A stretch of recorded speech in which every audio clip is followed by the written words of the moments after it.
الرجيم بسم الله الرحمن الرحيم ولكم نصف ما ترك أزواجكم إن لم يكن لهن ولد فإن كان لهن ولد فلكم الربع مما تركن من بعد وصية يوصين بها أو دين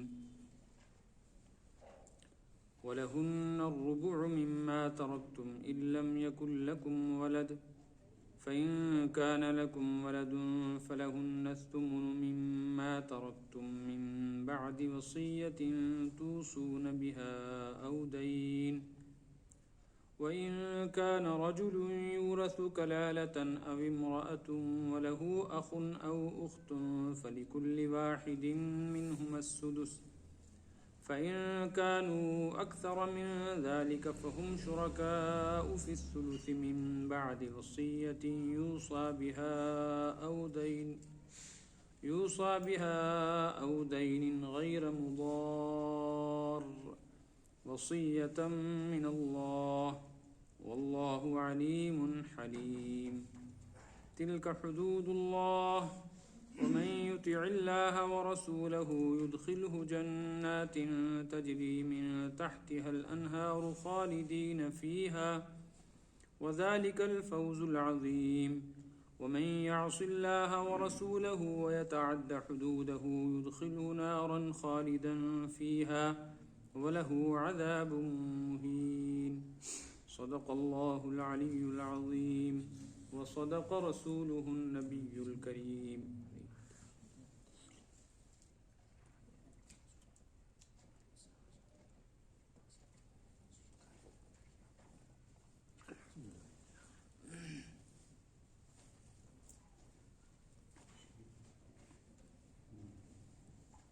تقسیم وراثت کے سلسلے میں پچھلے سبق میں یہ بات آئی تھی کہ اصحاب الفروض یعنی وہ لوگ جن کا حصہ شریعت نے متعین کر کے رکھا ہے کس کو کس حالت میں کتنا ملے گا،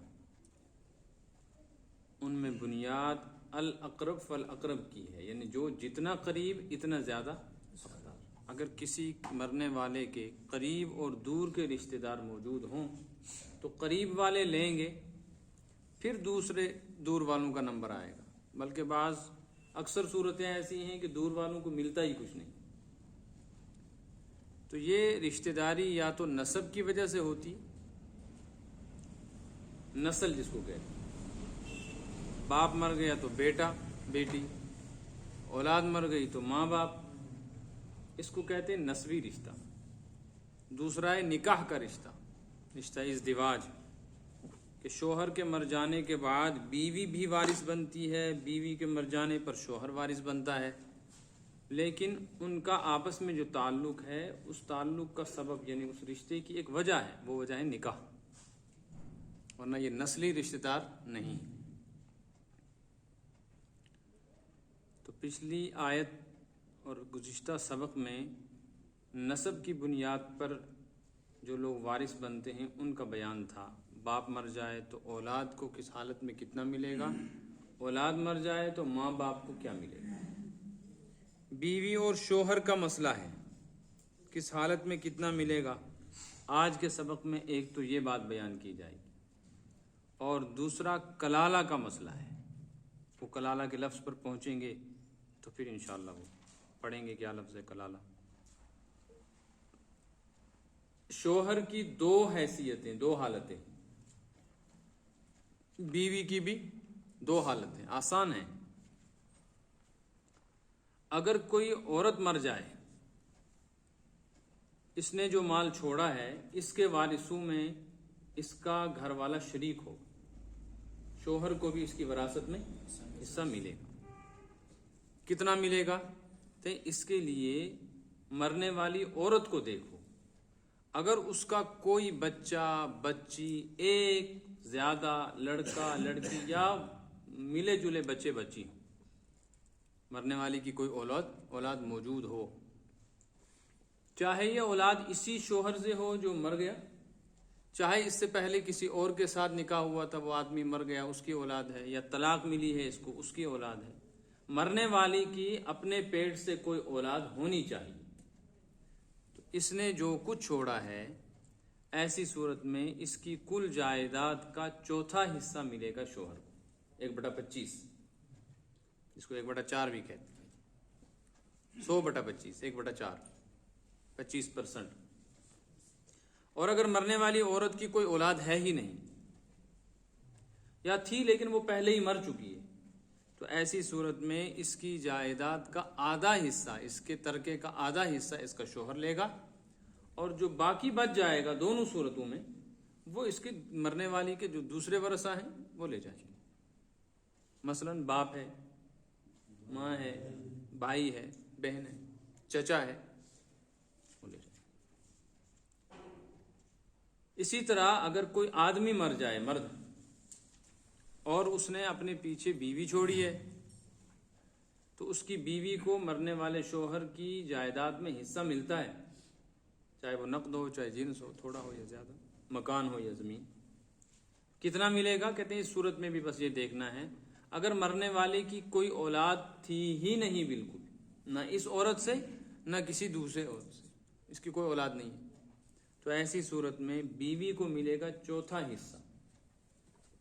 اور اگر اس مرنے والے کی کوئی اولاد ہے، چاہے بہت سی اولادیں ہیں، چاہے ایک ہی ہے، چاہے لڑکا ہے یا لڑکی ہے، چاہے اس بیوی سے ہے جو اس وقت اس کے نکاح میں ہے، یا اس کی کوئی دوسری بیوی تھی وہ مر گئی یا اس کو طلاق دے دی، اس کی کوئی اولاد ہے، تو ایسی صورت میں مرنے والے کی پوری وراثت میں سے 8واں حصہ بیوی کو ملے گا، باقی جو بھی بچے گا دونوں صورتوں میں وہ مرنے والے کے دوسرے ورثہ لے گئے۔ آسان ہے؟ ترجمہ دیکھیں، وَلَكُمْ نِصْفُ مَا تَرَكَ أَزْوَاجُكُمْ، اے مردو تم کو آدھا ملے گا اس وراثت میں سے جو تمہاری بیویاں چھوڑ کے مر گئیں، إِن لَمْ يَكُنْ لَهُنَّ وَلَدٌ، یہ آدھا اس وقت ملے گا جب مرنے والی عورتوں کو اولاد نہ ہو۔ اولاد نہ ہونے کے مطلب میں نے بتلایا، ایک یہ ہے کہ موجود ہی نہیں ہے شروع سے ہی، دوسرے کہ تھی لیکن وہ مر گئی ہے پہلے، اولاد کوئی بچہ بچی موجود۔ فَإِن كَانَ لَهُنَّ وَلَدٌ، لیکن اگر کسی مرنے والی عورت یا ایسی عورتوں کا جو بیوہ ہو گئی ہیں ان کا کوئی بچہ ہے یا کوئی بچی ہے، فَلَكُمُ الرُّبُعُ مِمَّا تَرَكْنَا، تو مردوں کو تم کو ملے گا ان کے چھوڑے ہوئے مال میں سے چوتھا حصہ۔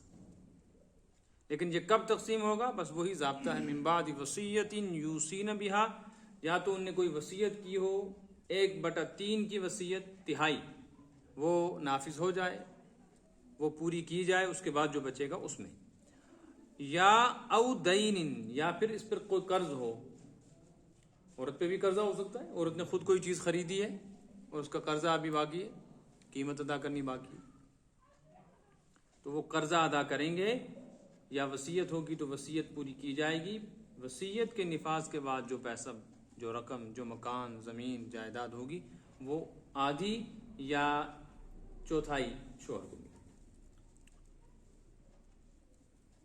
وَلَهُنَّ الرُّبُعُ مِمَّا تَرَكْتُمْ، اسی طرح عورتوں کو، بیوہ عورتوں کو ملے گا چوتھا حصہ جو تم چھوڑ جاؤ، إِن لَمْ يَكُنْ لَكُمْ وَلَدٌ، اگر تم کو اولاد نہ ہو۔ مرنے والے کسی بھی آدمی کی اولاد نہیں ہے، اس نے بیوہ عورت چھوڑی ہے، تو اس کو کتنا ملے گا؟ چوتھا۔ فَإِن كَانَ لَكُمْ وَلَدٌ، اگر کوئی اولاد ہو مرنے والے کی، چاہے اسی بیوی سے ہو یا کسی دوسرے سے، لڑکا ہو یا لڑکی، تو ایسی صورت میں فَلَهُنَّ الثُّمُنُ، ان کو ملے گا 8واں حصہ، مما ترکتم، تم نے جو کچھ بھی چھوڑا ہوگا، چاہے وہ ایک سوئی ہی کیوں نہ ہو، وراثت اس میں بھی چلے گی، وہ بھی کسی نہ کسی حصے میں لگنی۔ من بعد وصیۃ توصون بہا، اس وصیت کو پورا کرنے کے بعد جس کی وصیت تم کر جاؤ، او دین، یا کوئی قرضہ ہو تو وہ ادا کر۔ یہاں ایک بات سننی، اس کو سمجھنا ہے، ایک آدمی مر گیا، اس کی ایک بیوی ہے، اولاد کوئی نہیں ہے مرنے والے کی، تو بیوی کو کتنا ملے گا؟ چوتھا۔ اور اگر اس کی اولاد ہے تو چاہے اسی بیوی سے ہو یا نمبر 2، اگر کسی آدمی کی 2 بیویاں ہیں مرنے والے کی، یا 3 ہیں یا اس کی 4 ہیں، تو ہر صورت میں یہی چوتھا حصہ یا آدھا حصہ، 8واں حصہ ملے گا۔ یہ پھر تقسیم ہو جائے گا تھوڑا تھوڑا ہوگا، لیکن بیوی زیادہ ہونے کی وجہ سے حصہ زیادہ نہیں ہوگا، حصہ چوتھا ہے یا 8واں ہے۔ مثلا ایک آدمی ہے، اس کی ایک بیوی سے اولاد ہے، 3 بیویوں سے اس کی کوئی اولاد نہیں ہے، مر گیا لیکن چاروں بیوی زندہ ہیں، تو ایسی صورت میں جب اولاد موجود ہے، چاہے ایک ہی لڑکا یا لڑکی ہو، تو اب بیوی کو کتنا ملے گا؟ 8واں۔ تو اب چونکہ 4 بیوی ہیں اس لیے یہ 8واں حصہ چاروں میں تھوڑا تھوڑا کر کے تقسیم ہو۔ ایک مسئلہ سمجھ میں آیا؟ دوسرا مسئلہ، اگر کوئی شخص اس حالت میں مر جائے کہ اس کی بیوی زندہ تو ہے مگر اس نے اپنی بیوی کو طلاق دے رکھی ہے، بیوی کو، تو اس طلاق والی بیوی کو اپنے مرنے والے شوہر کی وراثت میں سے حصہ ملے گا یا نہیں؟ اس کی حالتیں تو بہت ساری ہیں، میں آپ کو آسان لفظوں میں 2-3 حالتیں بتلاؤں گا۔ نمبر 1، یہ طلاق اس نے دی ہے، طلاق ایسی ہے کہ اس میں دوبارہ نکاح ہو سکتا ہے یا رجوع ہو سکتا ہے، جس کو ہم کہتے ہیں طلاق رجعی۔ طلاق، تو ایسی صورت میں جب تک اس عورت کی عدت ختم نہیں ہوئی، عدت سے پہلے پہلے شوہر مر گیا، تو اس کو وراثت ملے گی، چاہے اس کو طلاق لگ گئی، لیکن طلاق رجعی۔ اور یہ پیچھے آپ طلاق رجعی، طلاق بائن، طلاق مغلظہ کا بیان سورہ بقرہ میں 2 پارے میں پڑھا ہے۔ طلاق رجعی اس کو کہتے ہیں جس میں جوڑ کی صورت موجود ہے، دوبارہ نکاح کرنے کی ضرورت نہیں ہے، لیکن اگر عدت پوری ہو جائے تو پھر نکاح کرنا پڑتا ہے۔ تو عدت کے اندر عدت ختم ہو گئی پھر تو خیر کسی کو نہیں ملے گا، لیکن عدت کے اندر طلاق رجعی میں عورت کو ہر حال میں حصہ ملے گا۔ ہر حال کا مطلب یہ ہے چاہے یہ طلاق اس نے ٹھیک ٹھاک حالت میں دی ہو یا یہ بیمار ہو گیا تھا، بیمار ہونے کے بعد اسی بیماری میں مر گیا، اس کو کہتے ہیں مرض الوفات، اسی مرض الوفات میں اس نے طلاق دی، دونوں صورتوں میں اس عورت کو۔ دوسری صورت یہ ہے کہ اس شخص نے اپنی بیوی کو طلاق دی، لیکن طلاق دینے کے بعد عدت پوری ہو چکی، عدت پوری ہو گئی، چاہے جون سے بھی طلاق ہوگی، تو اب عورت کو کچھ بھی نہیں ملے گا، چونکہ وہ اب کوئی رشتہ ہی باقی نہیں رہا۔ یہ صورت بھی سمجھ میں آئی؟ تیسری صورت، ایک آدمی نے اپنی عورت کو طلاق مغلظہ دی ہے، 3 طلاقیں دی، تو 3 طلاق دینے کے بعد ابھی عدت نہیں گزری تھی، عدت باقی تھی اور شوہر مر گیا، تو عورت کو حصہ ملے گا یا نہیں؟ اس میں تفصیل یہ ہے کہ اگر یہ 3 طلاق اس نے دی ہیں اس وقت جب یہ ٹھیک ٹھاک تھا، تو ایسی صورت میں اگر عدت پوری ہونے سے پہلے شوہر مر گیا تو عورت کو حصہ ملے گا، نہیں، عورت کو حصہ نہیں ملے گا۔ لیکن اگر یہ اس بیماری میں جس میں یہ مبتلا ہے اور اس بیماری میں مرا ہے، اس بیماری کے دوران اس نے طلاق دی ہیں 3 طلاقیں، عدت ابھی پوری نہیں ہوئی، تو پھر اس صورت میں اس عورت کو سمجھ میں آئے؟ یہ تفصیل ہے۔ ایک بڑا مسئلہ یہ ہے کہ لوگ یہ سمجھتے ہیں اگر کسی عورت نے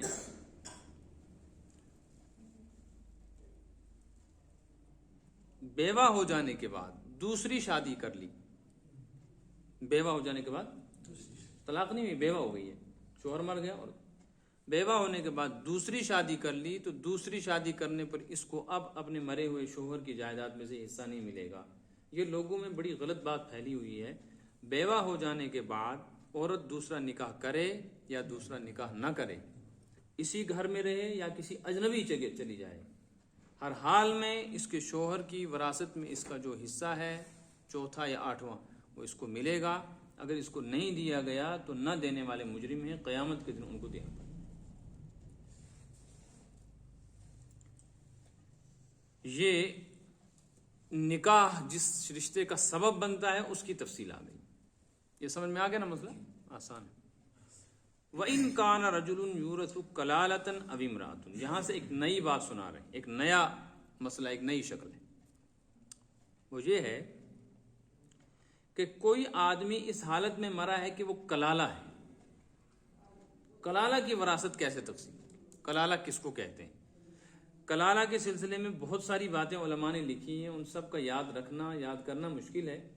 وہ مطلب جو سب مراد لیتے ہیں وہ سمجھانا چاہتا ہوں، دھیان رکھیں گے تو سمجھ میں آئیں گے۔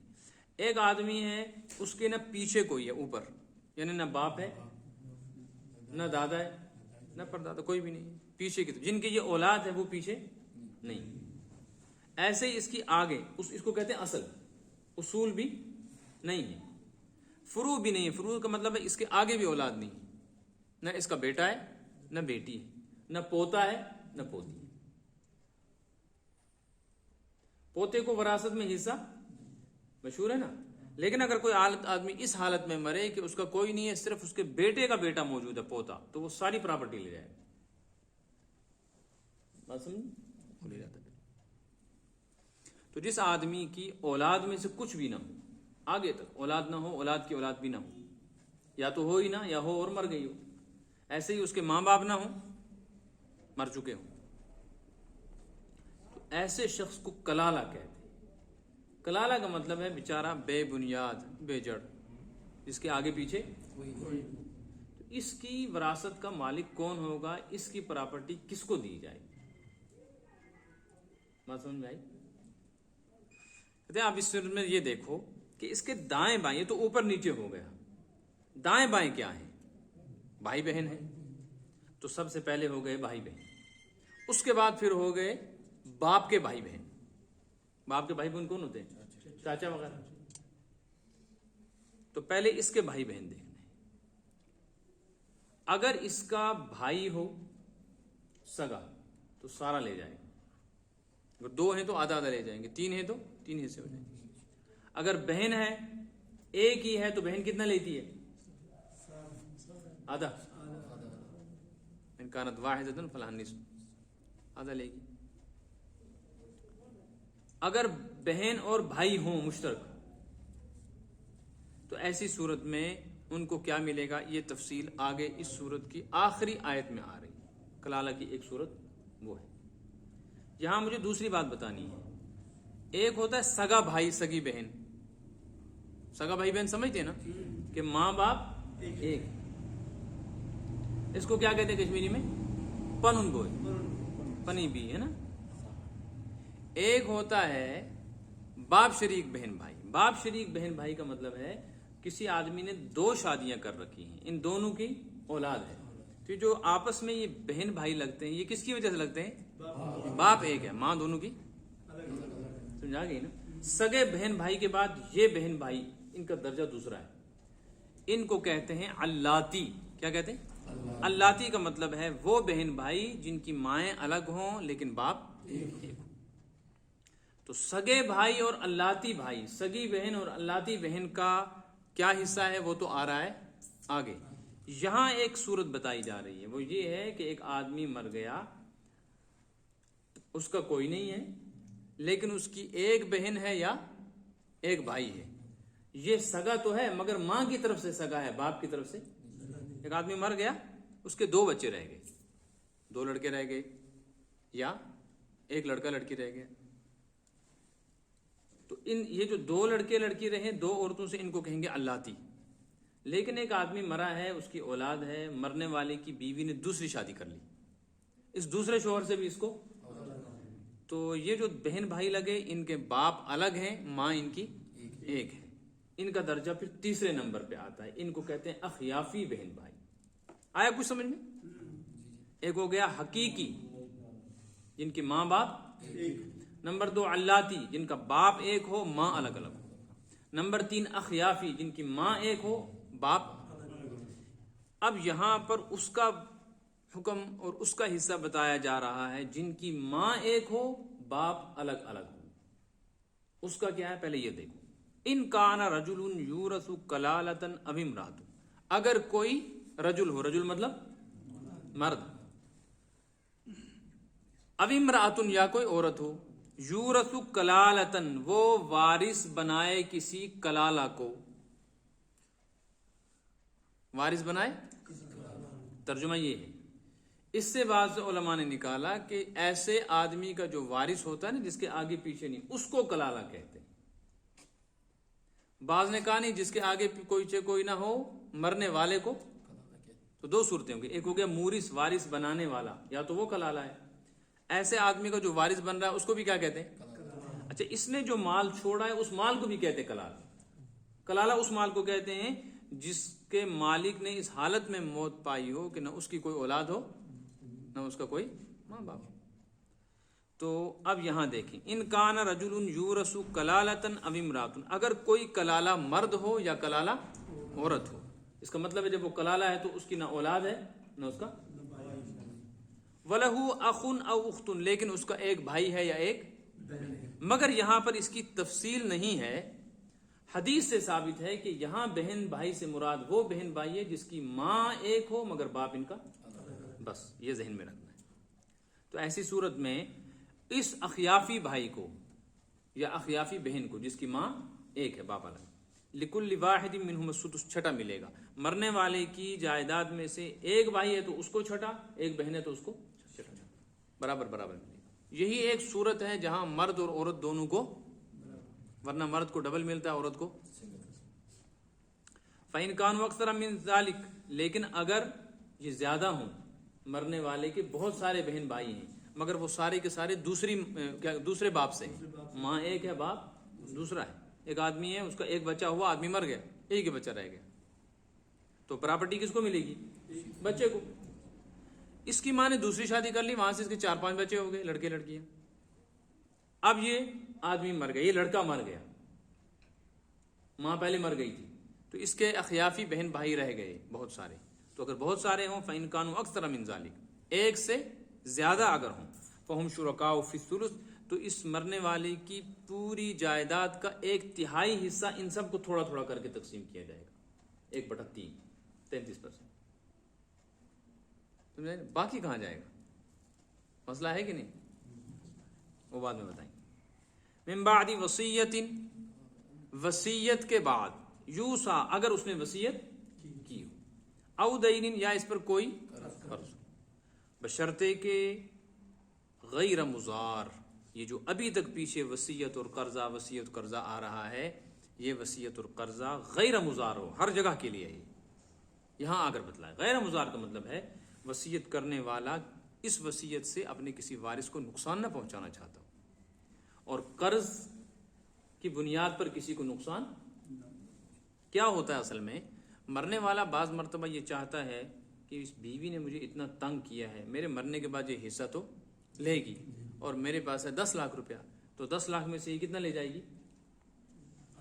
بچہ ہے ہی نہیں ہے تو چوتھا لے جائے گی، 2.5 لاکھ روپیہ. کیوں لے جائے گی 2.5 لاکھ روپیہ؟ یہ تو میرے پاس شادی کرے گی.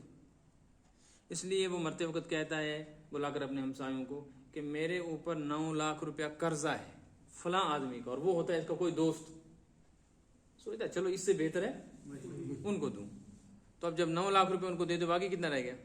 اس میں سے کتنا ملے گا؟ تو 2.5 لاکھ کے کتنے ہو گئے؟ 25. یا بھائی ہے اور بھائی کے ساتھ اختلاف ہے اور بھائی کو ملنا ہے، تو سوچتا ہے اس کو کیوں ملے، تو وصیت کر دیتا ہے کہ میرے مرنے کے بعد بھائی تو لے جائے گا بہت سارا، اس لیے 1/3 حصہ مسجد شریف کو دے دیں. یہ جو نیت کر رہا ہے نا، یہ اس لیے کر رہا ہے ثواب کم لیکن دوسرے کو نقصان پہنچانا زیادہ اس کے ذہن میں. اس طرح کی وصیت کرنے سے اور ایسے قرضے کی ذمہ داری لینے سے غیر مضار، دوسرے کو نقصان پہنچے گا، ایسی حرکت. دوسری صورت یہ ہوتی ہے، ایک آدمی ہے، اس کا 10 لاکھ روپے کسی کے اوپر قرضہ ہے، جب یہ مرے گا اس کا وہ قرضہ واپس آئے گا کہ نہیں آئے گا؟ وہ کس کو ملے گا؟ یہ سوچتا ہے ہو میں تو مر رہا ہوں اور میرا 10 لاکھ روپے جو فلاں نے لیا تھا وہ آئے گا تو وہ میرے یہ چچیرے وچیرے سب لے جائیں گے، اور ساری زندگی مجھے نے ستایا، تنگ کیا. وہ کہتا ہے میرے پاس جو میں نے جو فلاں کو قرضہ دیا تھا نا، وہ میں نے لے لیا ہے پہلے، وہ میں نے ختم کر دی، اور اس کو کہتا ہے میری طرف سے تجھے معاف ہے. تو یہ 10 لاکھ روپیہ آ کر اس کے ورثہ کو ملتا تو اس کو اس نے معاف کر دیا. معاف نہیں کیا، اپنے اعتبار سے اس نے لوگوں کے سامنے اقرار کیا ہے کہ میں نے وہ لے لیا ہے، میں نے وہ لے لیا. اور مقصد کیا ہے؟ رشتہ داروں کو نقصان پہنچا. قرآن کہتا ہے کوئی وصیت ایسی نہ کرو جس وصیت کے پیچھے تمہارا یہ ارادہ ہو کہ ہمیں اپنے کسی وارث کو نقصان پہنچے، اس کا حصہ کم ہو. او دین، اسی طرح قرضے کے سلسلے میں محتاط رہو، احتیاط کرو کہ جو قرضہ کسی کے پاس ہے کہہ دو کہ فلاں کے پاس قرضہ ہے تاکہ ورثہ وصول کریں. اور جو تمہارے اوپر قرض نہیں ہے بلا وجہ اپنے ذمے مت لو کہ میرے اوپر فلاں کا قرضہ ہے، اٹھا کے پھر دوست کو دے دیں گے، چل رشتہ داروں کو کچھ نہیں ملے گا. وصیۃ من اللہ، یہ اللہ کی طرف سے طے شدہ فیصلہ ہے. یہاں وصیت کا مطلب ہے طے شدہ.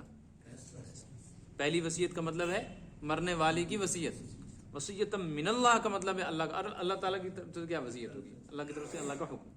یعنی ابھی تک جو احکام بیان کیے وراثت کے، اسی طرح پیچھے مال یتیم کے، اس طرح عورت کے حقوق کے، ایسے ہی نکاح کے سلسلے میں، یہ ساری باتیں جو کہی گئی ہیں یہ کسی انسان کی اپنی ذاتی رائے اور آپسی مشورے پر نہیں ہے، بلکہ یہ اللہ تعالیٰ کی طرف سے طے شدہ فیصلہ ہے. واللہ علیم، اللہ جانتا ہے کون ماننے والا ہے کون نہیں.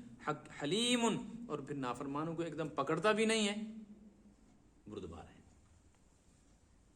تلک حدود اللہ، یہ اللہ کی طرف سے طے شدہ حدیں ہیں، یہ بارڈر لائن ہے. ومن یطع اللہ ورسولہ، جو بھی اللہ رسول کی فرما برداری کرے گا، حکم مانے گا، یدخلہ جنات تجری من تحتها الانہار، اللہ اسے جنتوں میں داخل کرے گا جس کے نیچے سے نہریں چل رہی ہیں، خالدین فیہا، ہمیشہ ہمیش عیش کی زندگی گزارے گا. وذالک الفوز العظیم، اور یہ بہت بڑی کامیابی ہے کہ آدمی جنت میں چلا جائے.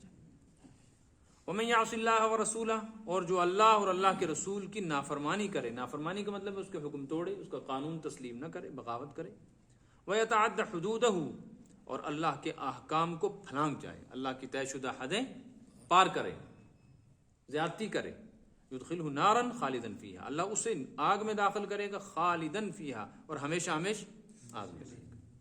اگر یہ ان کو حلال کو حرام سمجھ کر یا حرام کو حلال سمجھ کر کر رہا ہے، پھر ہمیشہ ہمیشہ رہنے کا مطلب ہے کہ کافر ہو گیا، سمجھا گے نا.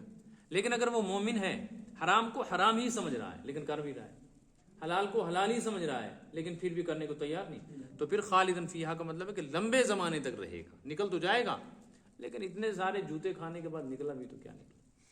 وَلَهُ عَذَابٌ مُهِينٌ، اور اس کے لیے اللہ نے جو عذاب رکھا ہے دردناک ہونے کے ساتھ ساتھ مہین، وہ ذلیل کرنے والا بھی، اس میں بےزتی بھی بہت ہوگی. کیوں؟ اس لیے کہ اس نے اللہ کے قانون کی عزت نہیں کی تو اللہ اس کو تکلیف بھی دے گا، ذلیل بھی کرے. جیسے مجرم کو ڈنڈے پڑتے ہیں نا، تو اس ڈنڈے پڑنے میں تکلیف بھی ہے اور ساتھ میں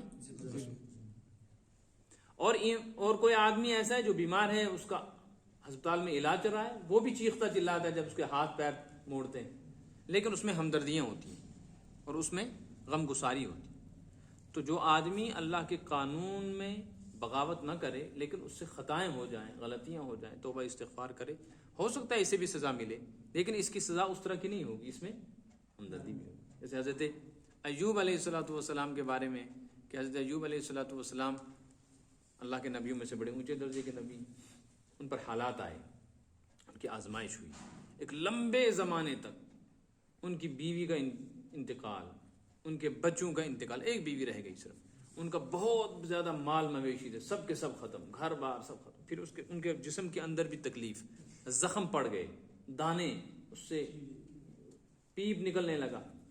یہ زمانے دراز تک رہا لیکن انہوں نے کبھی اف نہیں کیا. عرصہ دراز کے بعد ایک دن انہوں نے دعا کی، ربی انی مس فدعا ربہ انی مسنی الضر وانت ارحم الراحمین، یا اللہ بہت تکلیف ہے اور تو بڑا رحم کرنے والا ہے. تو اللہ تعالیٰ نے ان کی دعا قبول کی اور ٹھیک ٹھاک. ایک مرتبہ حضرت جبریل علیہ السلام نے ان سے پوچھا کہ اللہ تعالیٰ فرماتے ہیں کہ ایوب اب بتاؤ وہ جو تکلیفیں تھیں ان سے نجات ملی، اب کیسا محسوس کرتے ہو، اب خوش ہو؟ تو حضرت ایوب علیہ السلام رونے لگے، کہنے لگے کہ اس راحت سے اس تکلیف میں زیادہ مزہ تھا، کیونکہ جب میں بیمار تھا تو روز صبح کو اللہ تعالیٰ پوچھتے تھے ایوب تیرا کیا حال ہے، تو اس لذت کا اثر شام تک رہتا تھا، اور شام کو پوچھتے تھے ایوب تیرا کیا حال ہے، تو اس کا اثر اور اس کی مٹھاس صبح تک رہتی تھی. میں کہتا تھا اللہ تیرا شکر، جب سے ٹھیک ہوا ہوں تب سے اللہ نے حال چال پوچھنا چھوڑ دیا ہے، لہٰذا وہ تکلیف جو تھی وہ زیادہ مزیدار تھی. ایسے ہی مومن کو جو قیامت میں تکلیف ملے گی نا، وہ ذلت آمیز نہیں ہوگی، جو اس سے خطا ہو گئی. اس نے قرآن میں دعا سکھائی، ربنا لا تؤاخذنا، یا اللہ ہمیں اس پر سزا نہ دے، ان نسینا او اخطانا، جو غلطی سے ہو جائے یا بھول کے. مومن کی شان یہی ہے کہ اس سے گناہ ہوں گے لیکن یا تو غلطی سے ہوں گے یا بھول کے، اور اگر اس نے قصدن ارادتن گناہ کیا ہے تو توبہ کر لے تو ان کی معافی ہے. اور کافر کی حالت یہ ہے کہ وہ خدا کی نافرمانی جان بوجھ کر کرتا ہے، اس لیے اس کا عذاب اور مومن کا عذاب اگرچہ عذاب ہے لیکن اس میں فرق ہے. تو عذاب مہین کا مطلب یہ ہے کہ ذلت آمیز عذاب ملے گا اس کو جو اللہ کے حقوق کو توڑتا ہے اور اللہ کی حدیں پھلانگتا ہے، لیکن اس وجہ سے کہ اس کی نظر میں شریعت کے حکم کی کوئی حیثیت ہی نہیں، پھر تو بڑا مجرم ہے. لیکن اگر کوئی آدمی حلال کو حلال، حرام کو حرام سمجھتا ہے، فرائض کو فرائض سمجھتا ہے، پھر بھی اس سے خطائیں غلطیاں ہوتی ہیں اور اپنے آپ کو مجرم سمجھتا ہے، تو اس کی پٹائی تو اس کی بھی ہوگی، سزا تو اس کو بھی ملے گی، لیکن ایسی ذلت والی سزا نہیں ہوگی، رسوا نہیں کیا جائے گا اس کو مخلوق کے سامنے میدان محشر. اب کیا معلوم ہے کہ ہماری موت کس حالت میں آئے، اس لیے کہ یہ بڑا نازک مسئلہ ہے. توبہ کی توفیق کس کو ملے اور موت کس کی کس حالت میں آئے. تو ڈرتے رہنا چاہیے. کیا معلوم اللہ بچائے اللہ بچائے. موت کا تو مرحلہ اتنا سخت ہے کہ موت کے وقت شیطان باضابطہ اپنے لشکر کے ساتھ صرف اس لیے آتا ہے. ایک طرف حضرت اسرائیل پہنچے ہوئے، ایک طرف شیطان پہنچا ہوا ہے. وہ صرف اس بات پر تلا ہوتا ہے اس وقت کہ اللہ کا انکار کرتا. اور حدیث میں اتنی زیادہ تکلیف ہوتی ہے کہ اس وقت مدد اور سہارے کے لیے انسان بس شیطان کے اس میں پھنس جائے. اس لیے اللہ تعالیٰ کے جو قوانین اور ضابطے ہیں نا، ان کی رعایت کرنی چاہیے. جو حقوق و فرائض ہیں ان کو پورا کرنا چاہیے. جو کوتاہی کمی ہو جائے معافی تلافی کے لیے کوشش کرنی چاہیے. یہ آ گیا مسئلہ. اب کلالہ کی آگے ایک صورت اور ہے. ایک آدمی مر گیا، اس کے ماں باپ بھی نہیں ہیں اور اس کی اولاد بھی نہیں ہے، مگر اس کا سگا بہن بھائی ہے. ماں باپ ایک یا باپ ایک ہی ہے، ماں الگ ہے.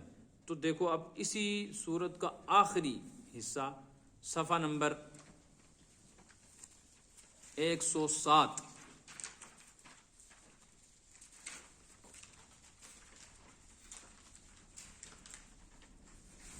ایک سو چھ 107 پارہ 6 سورہ مائدہ بالکل شروع. اسی صفحے کی پہلی آیت دیکھیں اوپر سے. یستفتونک شروع میں یہ سوال ہے. استفتاء سے بنا. کس سے بنا؟ استفتاء کا مطلب ہے فتویٰ مانگنا اور افتاء کا مطلب ہے فتویٰ دینا. جو کسی مفتی سے سوال کرتا ہے اس کو کہتے ہیں، سوال کرنے والے کو مستفتی. کیا کہتے ہیں؟ یاد رکھنا ہے. اب آپ کو کوئی پوچھے کہ آپ کا نام مستفتی، جیسے مفتی کہتے ہیں نا میں کون ہوں، مفتی صاحب سمجھتے بہت بڑا آدمی، ہم کچھ نہیں ہے. تو آپ کیا کہو گے؟ ہم کیا ہیں؟ اب اپنے نام کے ساتھ مستفتی لکھا کرو. لوگ ڈریں گے کم از کم کہ دیکھو جی ایک ان کے پاس بھی ایک ڈگری ہے. اور جو فتویٰ دیتا ہے اس کو کیا کہتے ہیں؟ صحابہ کرام علیہم الرضوان نے استفتاء کیا، سوال کیا. یستفتونک، اے نبی یہ آپ سے فتویٰ مانگتے ہیں. فتوے کا مطلب ہے شرعی حکم پوچھتے ہیں. قل، آپ کہہ دیجئے اللہ یفتیکم، اللہ تم کو فتویٰ دیتا ہے، اللہ جواب دے رہا ہے. اے نبی آپ جو کچھ کہتے ہیں وہ اللہ ہی کی بات ہے. فی الکلالہ، لیکن یہ پوچھ رہے ہیں آپ سے کلالہ کے بارے میں. کلالہ کس کو کہتے ہیں؟ جس کے ماں باپ نہ ہوں، اولاد بھی کچھ نہ ہو. کیا ہے؟ ان امرؤ ہلک، اگر کوئی آدمی وفات پا گیا، لیس لہ ولد، اس کی کوئی اولاد، ماں باپ بھی نہیں ہے اور اولاد بھی نہیں، ولہ اخت، لیکن اس کی بہن ہے. یہ سگی بہن یا باپ شریک بہن دونوں مراد ہیں. فلہا نصف ما ترک، تو مرنے والے کی جائیداد کا آدھا کون لے جائے گی؟ اور اگر اس کا کوئی بھائی ہے تو بھائی کتنا لے جائے گا؟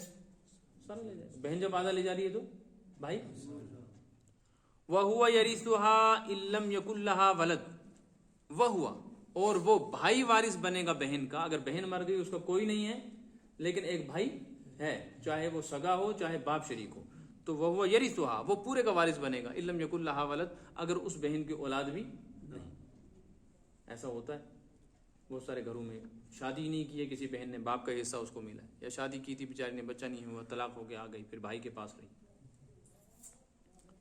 فَإِنْ كَانَتْ اثْنَتَيْنِ، لیکن اگر دو بہنیں ہوں یا دو سے زیادہ ہوں، فَلَهُمُ الثُّلُثَانِ مِمَّا تَرَكَ، تو پھر ایسی صورت میں مرنے والے بھائی کی جائیداد کے 2 حصے، 2/3 ملیں گے ان سب کو تھوڑا تھوڑا کر کے، اور باقی ملے گا دوسرے ورثہ کو. وَإِنْ كَانُوا إِخْوَةً رِجَالًا وَنِسَاءً، لیکن اگر ہوں بہت سارے بہن بھائی، مرنے والے مرد کے یا مرنے والی عورت کے، یہ بہن بھائی چاہے ان کے سگے ہوں چاہے باپ شریک ہوں، ماں شریک نہیں، ماں شریک کا تو پیچھے ہو گیا، تو ایسی صورت میں فَلِلذَّكَرِ مِثْلُ حَظِّ الْأُنثَيَيْنِ، یہ پوری جائیداد انہی بہن بھائیوں میں تقسیم کر دی جائے گی. لڑکے کو ڈبل ملے گا، لڑکی کو سنگل ملے گا. آیا نا مسئلہ سمجھ میں آ گیا؟ وہ ہے نا، وہ جو بہن ہے نا نسب لی گئی نا، یہ پیچھے بھی آیا تھا، وہاں بھی آپ نے وضاحت نہیں کی. اور نسب لی گئی، نسب کا کیا ہوگا؟ وہ جو کلالہ ہے نا، اس کا تو کوئی ہے ہی نہیں، پھر کہاں جائے گا؟ اب آئیے پیچھے، آپ وہیں کھولیں. ایسی صورت میں یہ میں نے اس لیے نہیں بتایا تھا کہ اس میں ایک نئی شکل بتانی تھی. ایسی صورت میں جو باقی حصہ بنتا ہے وہ کس کو ملے گا؟ سمجھ میں آیا نا سوال؟ ان کا ہے ایک سوال، کس کو ملے گا؟ یہ ملے گا ایسی صورت میں عصبات کو. اب اپنے بہن بھائی تو ختم ہو گئے، اب باپ کے بہن بھائی دیکھو، باپ کا بھائی ہے تو اس کو ملے گا، جس کو ہم چاچا کہتے ہیں، چاہے چھوٹا چاچا ہو چاہے، اگر وہ بھی نہیں ہے، اسبات بھی موجود نہیں ہے، تو پھر چچیرے بھائی لے جائیں گے چاچے کی اولاد۔ اگر وہ بھی نہیں ہے تو ایسی صورت میں پھر رد ہوتا ہے۔ رد کا مطلب ہے کسی عورت کو کوئی ہے ہی نہیں، یا کسی مرد کا کوئی ہے ہی نہیں، ایک بھائی چھوڑ دیا تھا یا ایک بہن، اس کو ضابطے کے تحت بہن کو کتنا ملا، بہن نے کتنا لیا، آدھا۔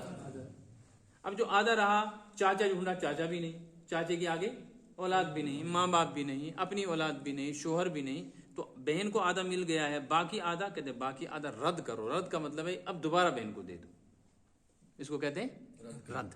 یہ بہت ساری جگہ پر ہوتا ہے کہ کہیں کہیں تقسیم وراثت میں ایسا ہوتا ہے کہ تقسیم کرتے کرتے حصہ بچ جاتا ہے، آگے کچھ ہوتا نہیں۔ ایسی شکلیں ہوتی ہیں، اللہ اپنی حفاظت میں رکھے کہ پھر ہوتا ہی نہیں کوئی، تو پھر جس کو پہلے حصہ مل چکا نا، پھر دوبارہ اسی کو مل جاتا ہے، ڈبل مل جاتا ہے۔ اس کو کہتے ہیں رد۔ یہ بات تو سمجھ میں آ گئی۔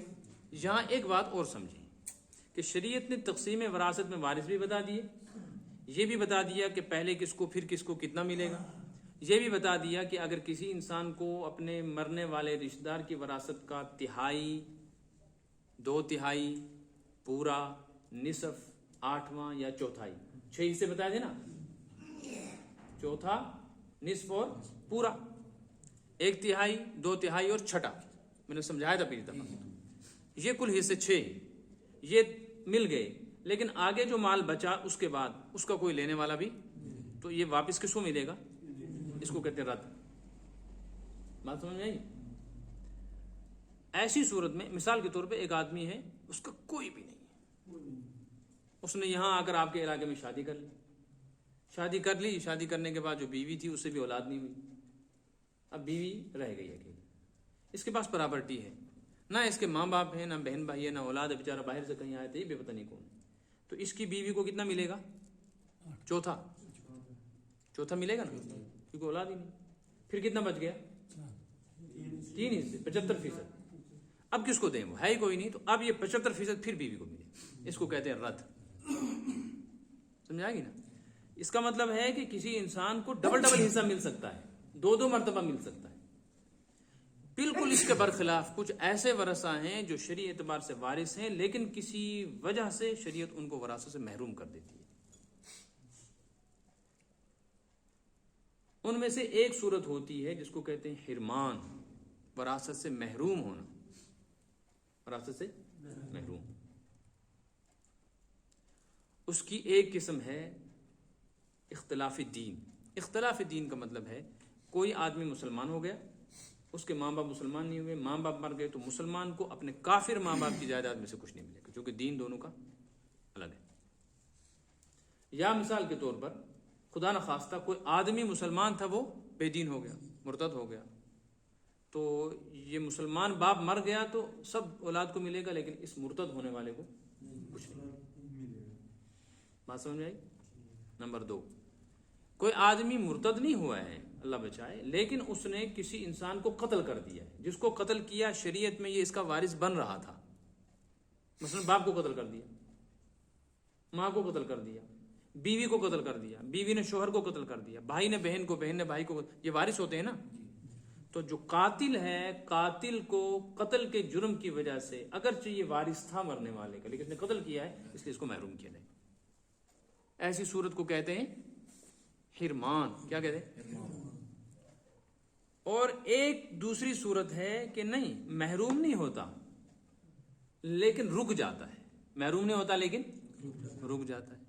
رک جانے کا مطلب ویسے تو بن رہا تھا یہ، مثال کے طور پر چچا وارث بنتا ہے کہ نہیں بنتا؟ بنتا ہے نا، لیکن یہ وارث بنتے بنتے رک گیا، کیونکہ اس سے پہلے قریب کا رشتہ دار تھا، اس نے اس کو روک دیا، اس نے اس کو، اس کی وجہ سے رکاوٹ آ گئی۔ تو خیر یہ تفسیری مسئلے ہیں، یہ تو آئے گی بات علم الفرائض پڑھنے والے کو سمجھ میں۔ ابھی تک 3 ہفتوں میں ہم نے الحمدللہ یہ رکوع مکمل کیا، جو کچھ ہمیں سمجھ میں آیا ہم کوشش کریں انشاءاللہ اس پر عمل۔ اور اگر مجھ کو، آپ کو یہ بات محسوس ہوتی ہو کہ میرے مرنے کے بعد میرے ورثہ میں سے کمزور طبقے کو طاقتور طبقہ محروم کر دے گا۔ مثلا بیٹا بیٹی کو دے گا ہی نہیں کچھ، بھائی بہن کو کچھ دے گا ہی نہیں، یا ہمارے گھرانے میں کوئی یتیم بچہ ہے جس کا حصہ ہے وہ دوسرے کھا جائیں گے۔ تو پھر ایسی زندگی میں اگر وہ باشعور ہیں، سنبھال سکتے ہیں، تو ان کو قبضے میں دے دو ان کا حصہ، اور اگر وہ نہیں سنبھال سکتے تو ایسی صورت میں پھر یہ وصیت کم از کم کر کے جاؤ اور چند لوگوں کو گواہ بناؤ کہ میری جائیداد کا میرا بیٹا تنہا مالک نہیں ہے، بلکہ میری بیٹیاں بھی مالک ہیں، چاہے وہ شادی کر کے دوسرے گھروں میں چلی گئی ہوں، تم سب خاندان کے لوگ ذمہ دار ہو۔ میرے مرنے کے بعد میری بیوی کو، میرے بچوں کو، میری بچیوں کو برابر برابر شرعی اعتبار سے وراثت تقسیم کر کے دیں، یہ ہماری ذمہ داری ہے۔ صدق اللہ العلی العظیم وصدق رسول چونکہ اگر نفر دیگر ہاں